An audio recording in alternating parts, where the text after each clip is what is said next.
data-driven project planning. So it's in the end to think about what do you want to reach with your project? What about also are the needs of the communities you want to reach, or where you want to create an impact?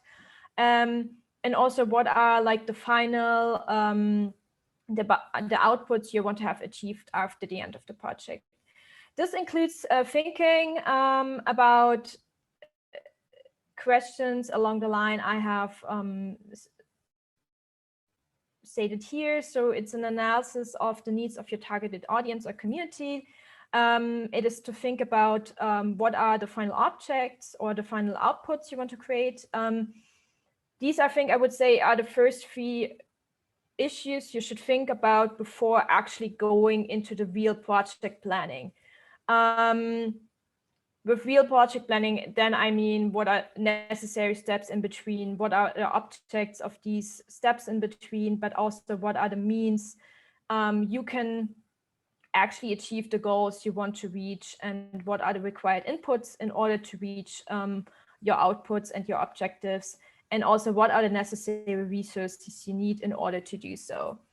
I know this sounds a little bit abstract right now, so I will go through all of these steps in the next couple of slides, and I will also give you an example, which is from the European election campaign from 2019 that Polis 180 did, and I was one of the project managers for this project, so I know it kind of relatively well and can give you some insights from this. Okay.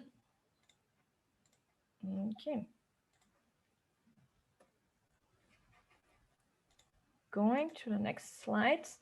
So what do I mean with need-driven, or like the analysis of your targeted audience community? So what you should do beforehand, before you go into your project, of course, there should be some kind of idea, but you should actually think or identify your targeted audience. So who is it you want to reach by your project and why?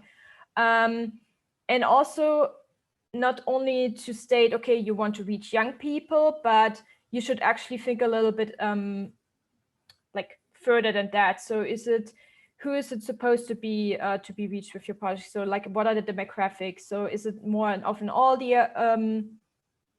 Are they older or younger? Are they more female or more males? Is there like some specific characteristics about your demographics or about your chosen audience? And then also, if you know that a little bit more, so how can they actually be reached and where? So thinking about online versus offline, but also like what kind of methods you might be able to reach your audience. And also you should think about the questions relatively early on. Is it how much engagement do you want to have with your target audience? Because your objectives, but also like what you want to have at the end might change if you, for example, prefer more engagement with your audience, if it is more about like you want to inform them about something. But thinking about your audience also means to think about the needs your audience or your community has. So what are the needs of them, what they actually want to have, and how can your project idea help to cater to these needs? So because it doesn't really make sense to have a wonderful project idea, but then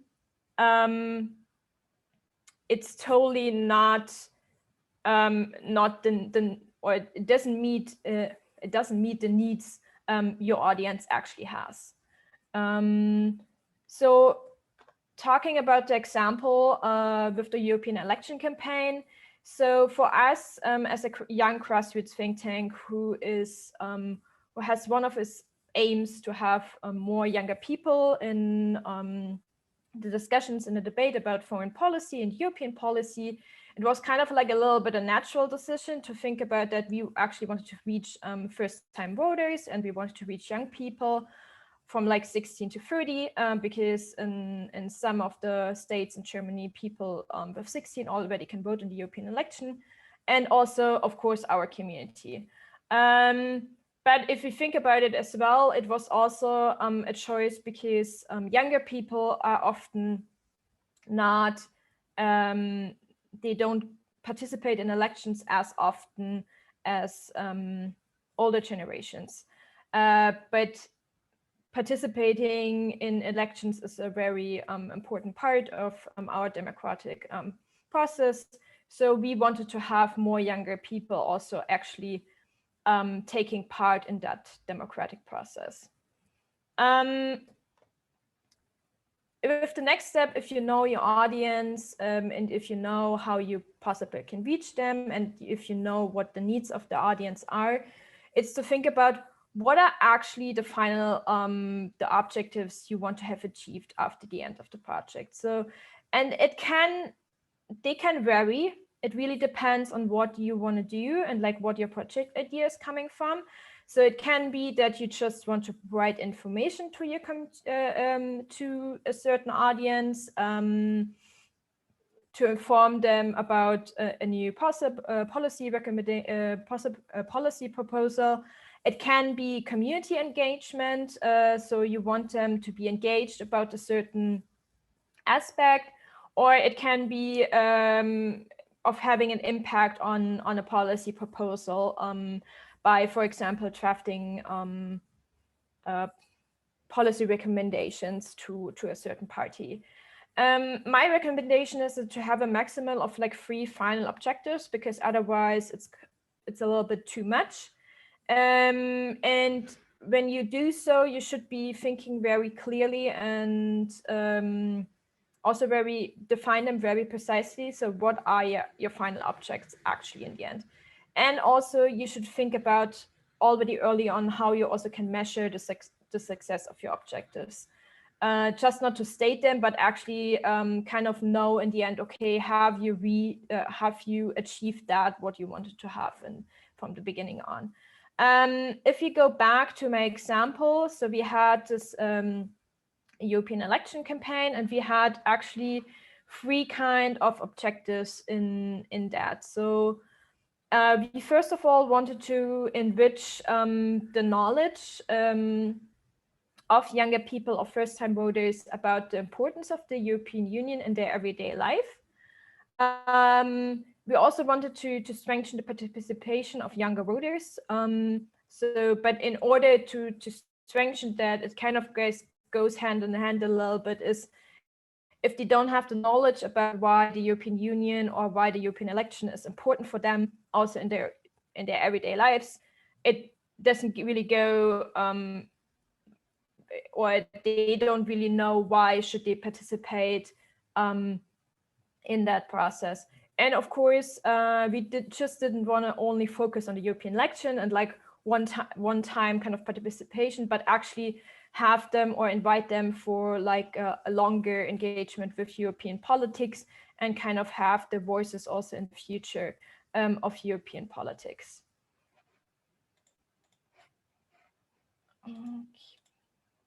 And if you know, kind of like if you know your objectives and if you know your audience, then you can actually kind of go on and see, okay, so this is what I kind of want to have on like on a meta level, but what are the outputs of coming from your objectives? So what I kind of like to say the final products of your project. And then thinking, when you know your outputs, what are the necessary steps in between, and also what are the objectives and outputs for your steps in between. And also you should think about like the questions, how do these outputs actually help you and reach your final objectives, and how do they cater to the needs of your targeted audience? So it kind of goes hand in hand together to think about there are different outputs for different objectives, and not all the outputs are good for the objectives you actually want to reach, to achieve, and not all outputs are actually helpful in order to reach your targeted audience. So there's a difference if you want to reach kind of like everyday people in a sense, or normal people, or if you want to reach, for example, a political party.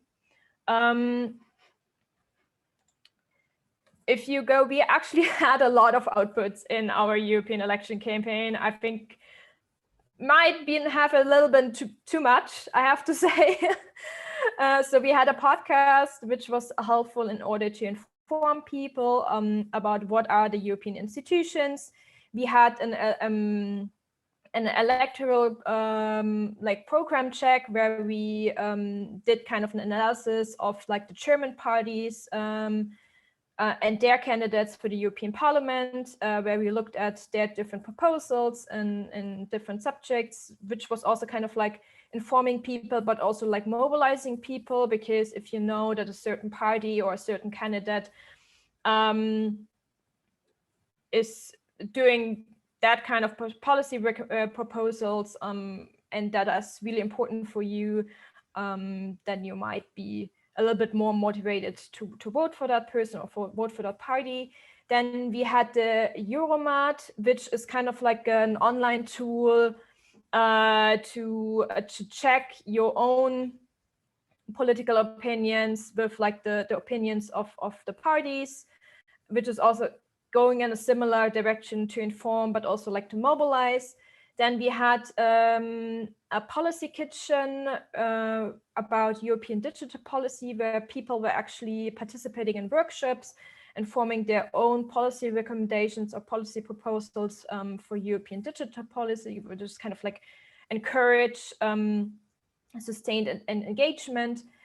We had school workshops with like younger people, which kind of had all of the 3 objectives in order in once, because it really depended a little bit on like what kind of workshop we did with them.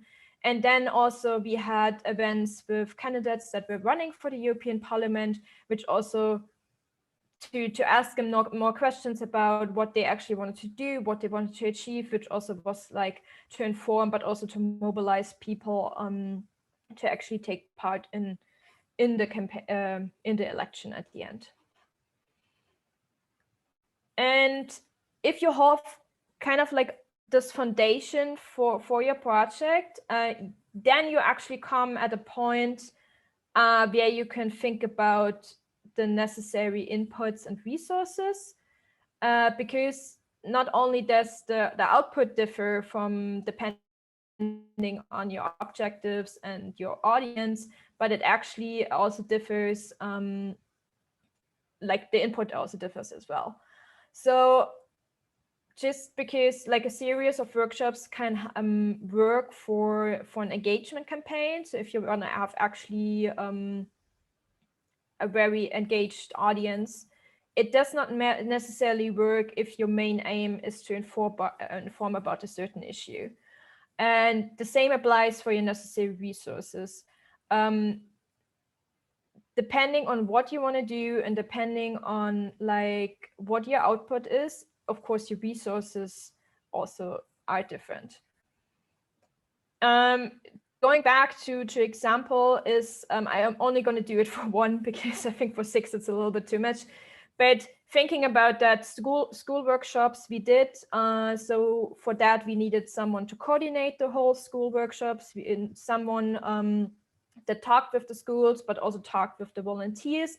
We of course needed someone who's doing the workshops, because that cannot be done by 1 person alone. I think we had in the end 20 or 25 people doing workshops in I don't know how many, we had a lot of schools, I think 20 or 25 schools where we did the workshops. We need, of course, training materials. So because the volunteers don't know where to start, so they need something and how to do the workshops. We needed something like train the trainer. So they needed to know how to do the workshops in the end and how to engage with the students. We of course needed participating schools, because we can offer workshops, but if there are no schools who actually want to do the workshops, that's kind of like the base. And of course we needed funds for like for materials, but also like traveling expenses, because we did them in Berlin and also Brandenburg. So that these are like kind of like the necessary like resources or like inputs you kind of need in order to do something like school workshops. And if we take all of these together, this is kind of like just a short summary to visualize what I was talking about, like the last 20 minutes or so, is kind of like go from the end to know who you want to reach with your project, know your audience, know the needs of your audience, coming there what you actually want to have with your project, so the objectives, coming from the objectives to formulate your outputs, and then to know, okay, what it is with all of these things, what are the necessary inputs, what are the necessary resources. And I think what's also really important is that if you in the end realize that you don't have the necessary resources or the necessary inputs in order to achieve all of that you want, that you also can, there's then the step to say, okay, maybe we have to scale down the project, or maybe we have to get more support or more funding to actually achieve what we want to have in the end, because otherwise it's a very frustrating process.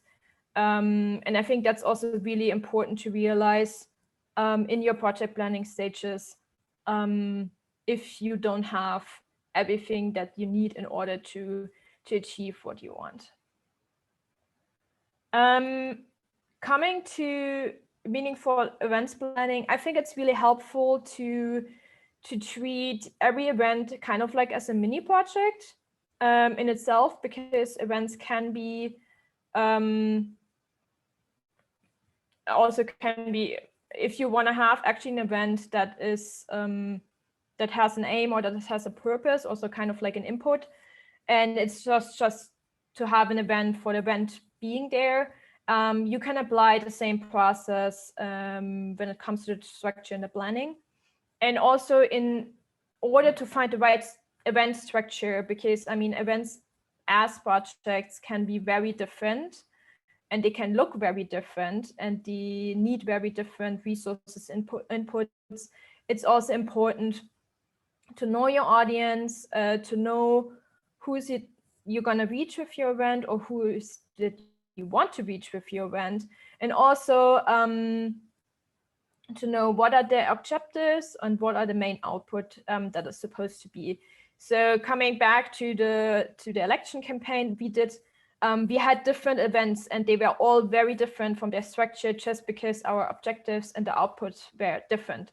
So we had workshops in order to create policy recommendations and to have discussions with European politicians about European digital policy that were different from the event structure and also different from the input and the resources we needed. Then, for example, we did events here in Berlin with, I think, a little bit about 120 people to discuss with people running for the European Parliament. And the event structure for these two events were not similar at all. And also to see that not every event structure works for every objective or audience. For example, you can be a little bit more experimental with like a younger audience than you might be with an audience where most of the people are professionals or coming from political parties, for example. And just to round it up a little bit, or to sum it up a little bit, there's some do's and don'ts for project management, which I realized over the years is, first of all, do have a realistic time plan with milestones in place. I cannot say that often enough, because most of the time people, they start a project and they don't know at which time they should have like achieve certain like milestones in between. You can be flexible with it, but you should have a time plan at the beginning. I think it's also very important also for like smaller projects to use tools for task planning and structure, just because sometimes it can be, there's a lot of input necessary or there's a lot to do, and it's very, very easy to lose track of certain things, and that can be, just have a negative impact on your projects. I think it's also what I said beforehand, it's really important to think about resources beforehand. So because if you know that you don't have enough resources in order to achieve your output or your objectives, it's just that you have to adapt your project planning at what point. I think it's also important to think about possible challenges beforehand, and also how you can deal with them. It doesn't mean that this should stop you from doing the project. It's just to be a little bit prepared beforehand to see, okay, this is something that might challenge us on the way in order to kind of achieve what we wanted to achieve, and just to think about like how you possibly deal with it. So for example, one project I'm involved with right now at my work, we kind of didn't anticipate there being a pandemic at the beginning, and now we had to kind of like within the project, we had kind of to think about, okay, we are an international project with, I think, nearly 30 partners from the industry as well from the academic world, and we all can travel.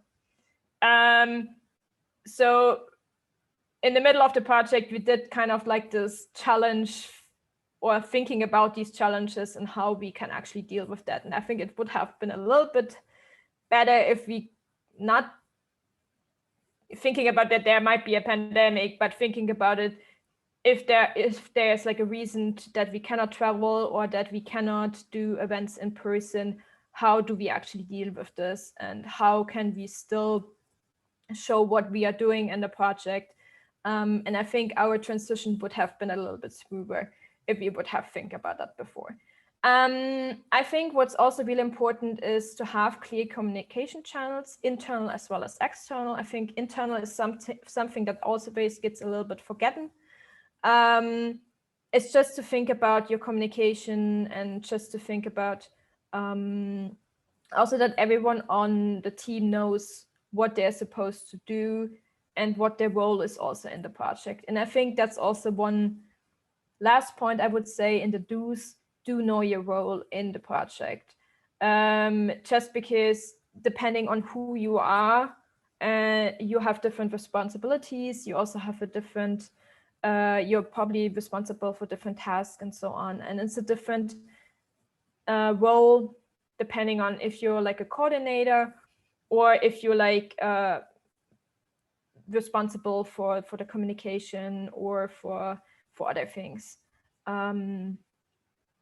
And then I think some of the don'ts are, something I said with the realistic time plan in mind, since don't take chances with planning. So plan things beforehand. But also don't over worry about things you can control. So but be aware of them. But be aware that there might be certain challenges. Be aware that there might be certain things or certain situations that are happening and you just can't control. I think it's just important to know them beforehand, so you think about, okay, this could happen, but how could we possibly deal with it? I think it's also don't overload a project or certain project periods, because that's putting a lot of stress on individual team members, or also on your timetable, or on the resources you have in hand. But also don't forget about flexibility. Projects never go as they're supposed to go, even with all the planning you're doing beforehand. And I think it's good if you see at a certain point that you have to kind of like take a different route than you were thinking in the beginning. Don't take your eye off the scope. That is so like, don't forget about what you want to achieve with the project. don't forget about your objectives you want to have to achieve with the project, and also don't forget about your audience. Because it's not that you, of course, most of the time we do projects because we like the project idea or because we're very passionate about certain issues or certain things, but it is not that you do the project for your own. You do it to reach someone or to achieve a certain output. So you should not forget about these things during your project.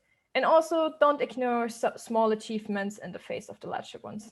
I think it's really, really important for everyone in the project or in also the team members to also say, okay, we achieved something here, and even if it's only a small achievement.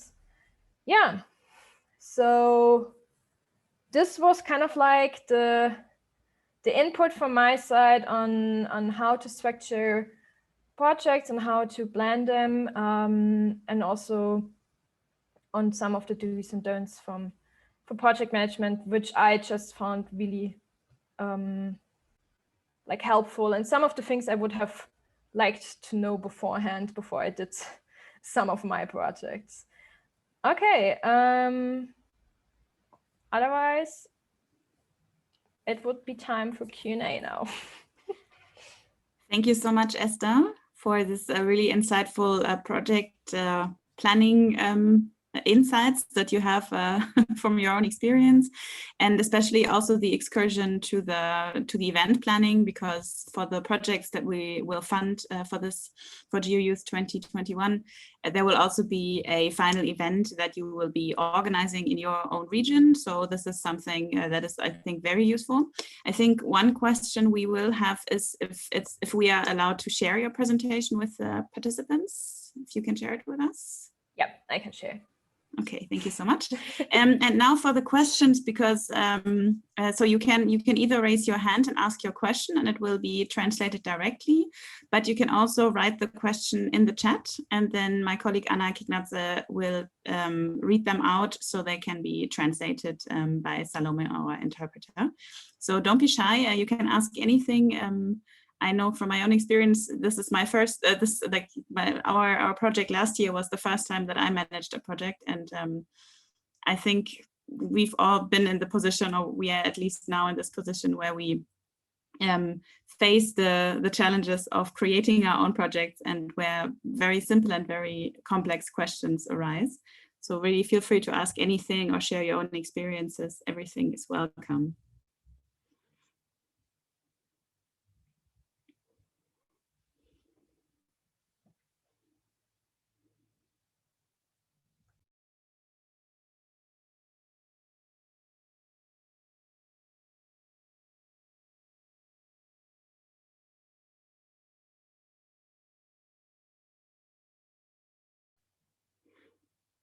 If there are no questions now, maybe we start with a little exercise. Esther, do you agree?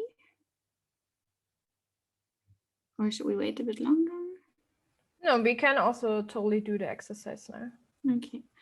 I will share in the chat a link that will lead you to a question. It's in Georgian, and it says, what do you think is the most difficult part of, or the most challenging part of implementing a project? You can just write your answer in Georgian or in English, what you prefer.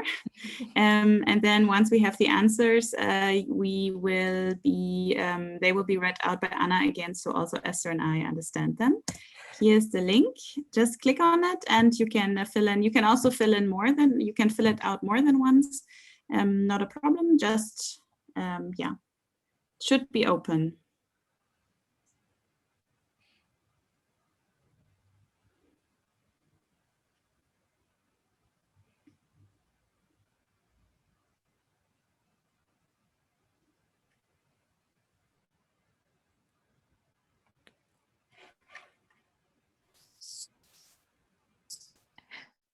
Frauke, if I may just make a little addition. So the question was, what is the most important in a successful project, right? Yeah, sorry, yes.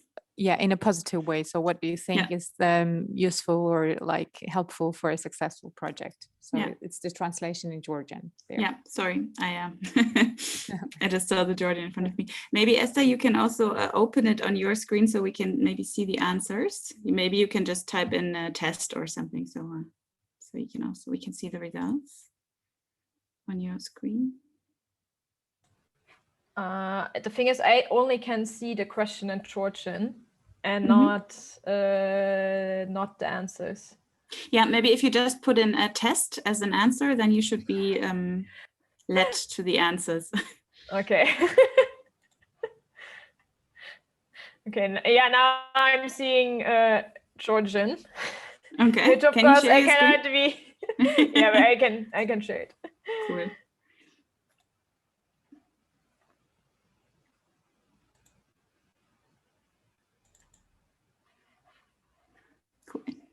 Can you see that now? Yes. Maybe Anna, maybe can you read out the answers and then maybe Esther, you can comment on those? Sure, of course. So 2 of them were actually a good team and motivated team. Then the next one was innovative, to be innovative and useful. And the next one was useful resources.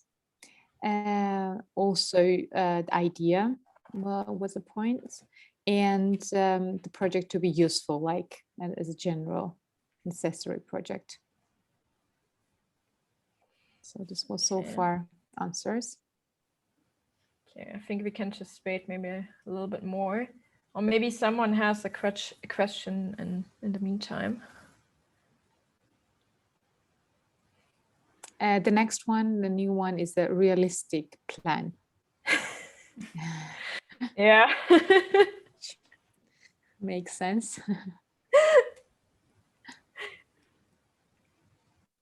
Yeah, I guess what you said also was the part of having clear objectives. So knowing what you want to achieve, and then maybe having minimum goals and maximum goals. So you know what you really need to achieve.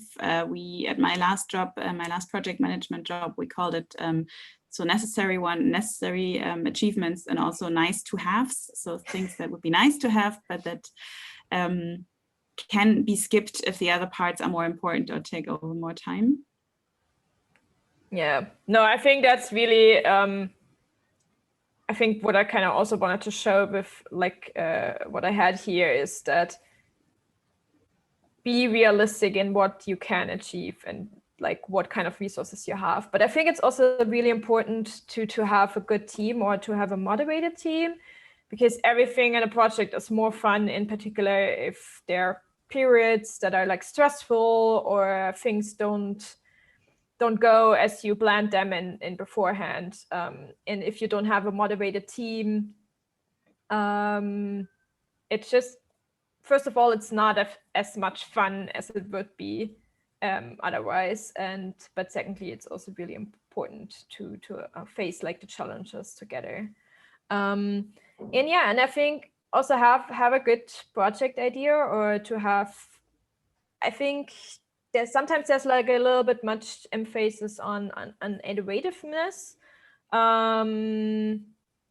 At least I see that here in Germany sometimes, that the projects, they have to be really, really innovative. And sometimes I think actually we would achieve more if we stick to some things that have worked in the past as well. But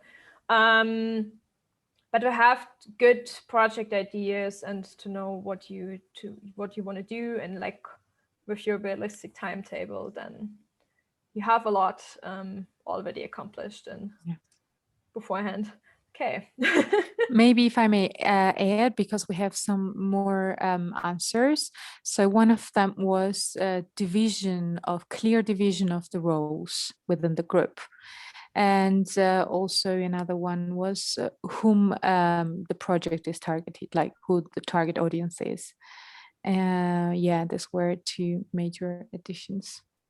Esther, maybe you could just add a little bit about the team as well, because a few of them are directed on the teams. Like, how would you advise, or what would be your tip for example, division of the roles within the group? Yeah, I think it is good to know beforehand, like kind of like what are the skills of individual team members. So to see, because it doesn't really make sense to have someone doing communication if that person is either not interested in communication or just doesn't have just some sort of skill set you need in order to do clear communication. I think that's just important to think about. I think it's also important to have one or two persons being like the responsible ones, or like being the coordinator ones. I know that there's a lot of talks about like new work and doing everything as responsible for everyone. But I think in particular, if you're not that experienced with project management or project planning, it's good if you have one or two persons being, to say, kind of like the lead or the coordinator. And they are the ones who are having like kind of like the overall project in mind, and they are the ones reminding everyone else about, okay, this is what we want to achieve in this project. This is what is the audience about, or like this is the target audience. And they are also the ones moderating the others if there are challenges and stuff.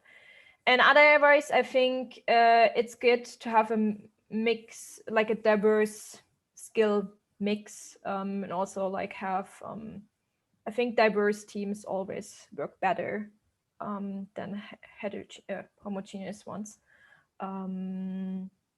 because then you can profit from each other, and you can also learn within the project.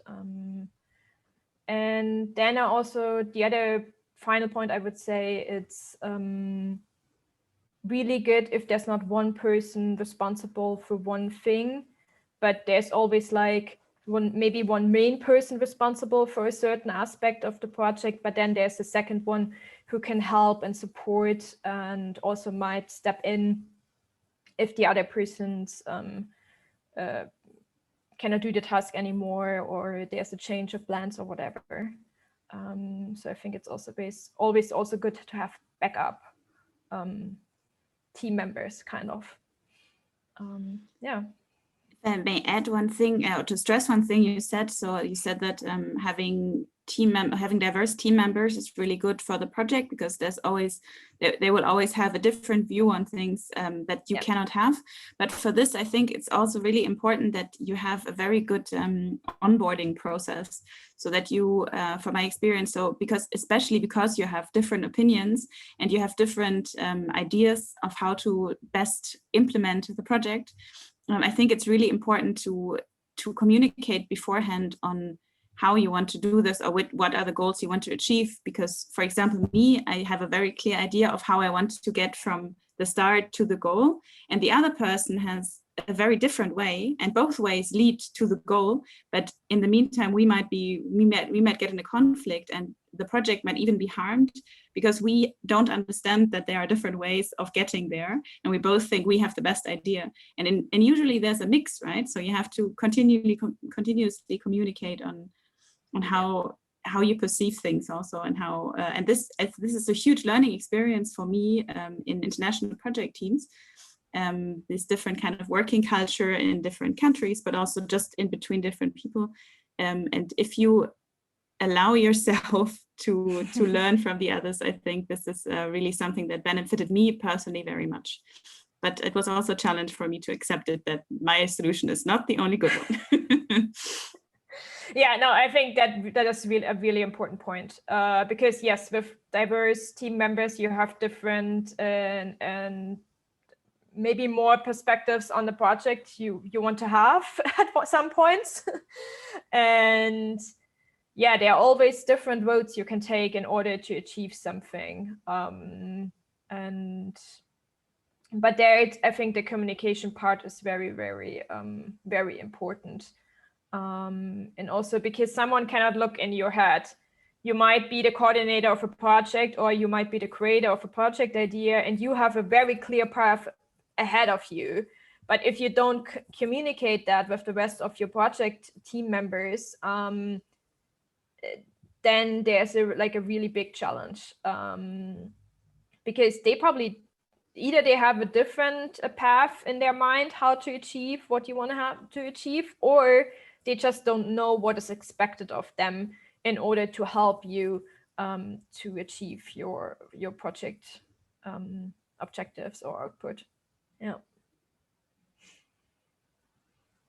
I think in a lot of times you don't even need to say the best of the best in order to have a really good project. But I think communication is sometimes, I would say, at least 50% in order to have a successful project. I have a really good resource on this. It's a handbook on diversity dynamics in youth engagement that I can also share with you when we share Esther's presentation with all of you. In the meantime, do you have any more questions? Or maybe there were more answers that were shown. I also don't speak Georgian, so maybe there are new answers that we have missed. So far, we have the same answers on the wall, but maybe I can take one of the issues out of there, which is to know the issue very well. So one of the answers was like that. Maybe, Esther, you can tell us, is it really very important to know the issue, or it's also another way of getting there, learning while doing? So to what extent they should have in mind, so not to be too abstain because I don't know something, so I don't risk. And sometimes might be that you're very, very afraid of the responsibility, or you are not sure about that. But on the other side, it's also, we know from our experience as well, me and Frauke, we learned a lot while doing as well. So maybe you can just say a few words about that as well. I think it depends a little bit on what you want to do. I think there are certain projects or certain project ideas where it's helpful if you know a lot about your issue. I think there are others where you can definitely learn on the road.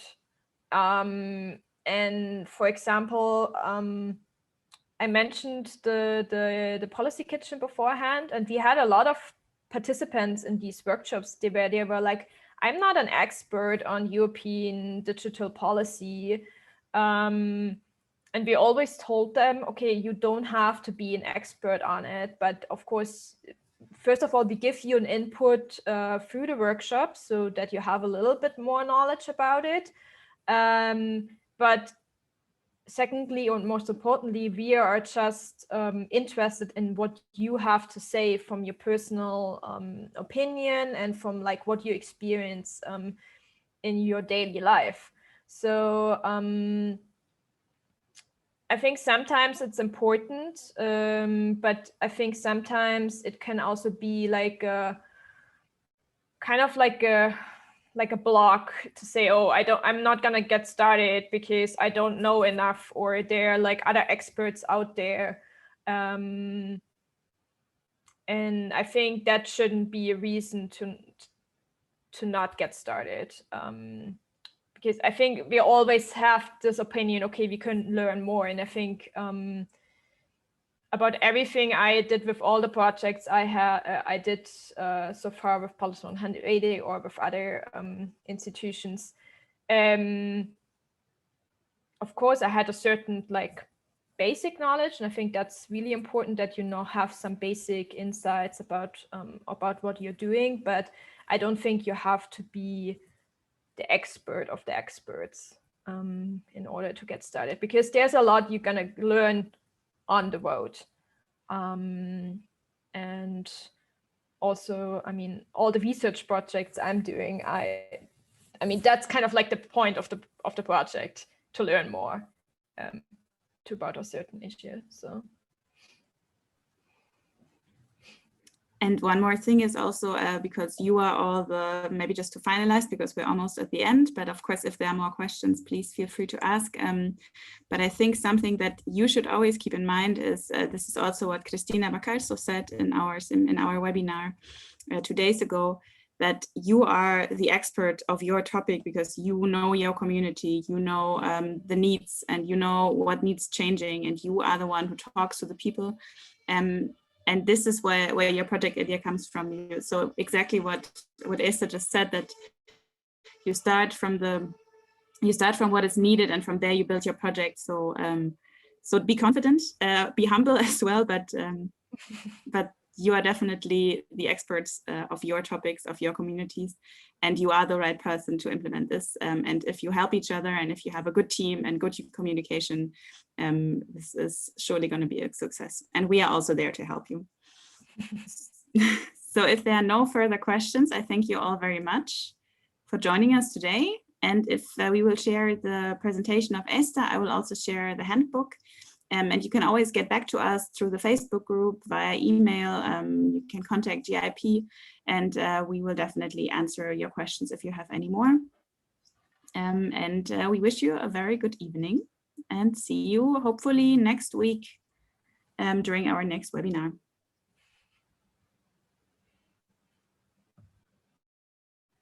Thank you.